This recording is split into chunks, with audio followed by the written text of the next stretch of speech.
An anonymous source reached out to Fox 16 asking questions about the case of a little boy who died just months after an investigator met with the family due to reports that children might not be safe in the home. Tonight, part one, as Fox 16 investigates one child's interaction with Child Protective Services, and if the agency and law enforcement failed to take action that could have saved his life.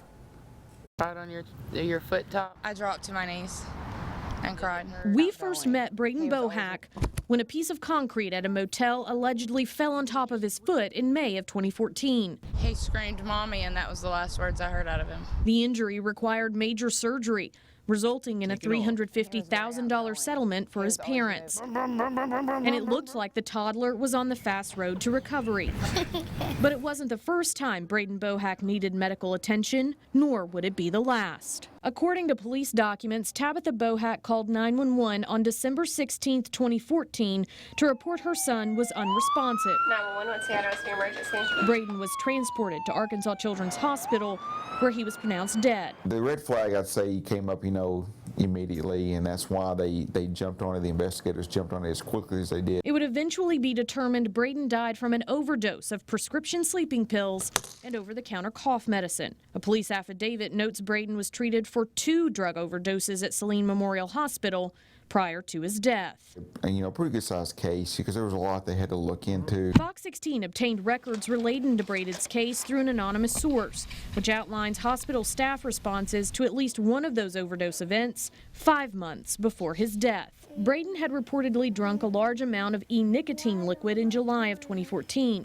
According to hospital records, Braden kept saying, "Mommy, you gave it to me to drink." Staff reported Tabitha Bohack repeatedly asked if DHS would be called, and when it was time to discharge Braden, Tabitha had passed out at his bedside, exhibiting slurred speech and staggered walking.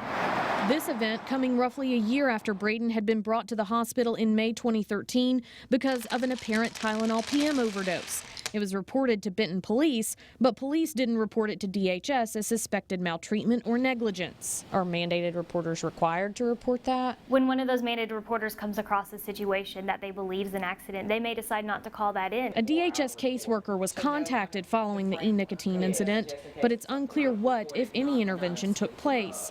Although records show a true finding of inadequate supervision and medical neglect entered into the system against Tabitha from July 2014. I always want the best for the child. Less than 2 months later, in September, investigator Danita Hampton would be called out to the family's home. All we know about the family is what's in the report. After reports Braden and his older sister attempted to cut their infant sibling's throat with a broken light bulb. In a separate report, the older daughter had tried to strangle that same infant sister. I told her she had to keep an eye on these kids at all times. Hampton has since resigned, citing the stress and caseload she was required to carry, sometimes reaching 70 investigations at a time. Like caseworkers, they have to monitor the families like either weekly or bi-weekly or once a month, and you can't really get in there like you should and will really want to because you're looking at the time and you need to go see this family, and then on top of it, you got to see like 3 more families. Danita had hopes she had helped the family and was unaware of what became of Braden Bohack. It was kind of devastating. I know that I had moved it on over to a caseworker and was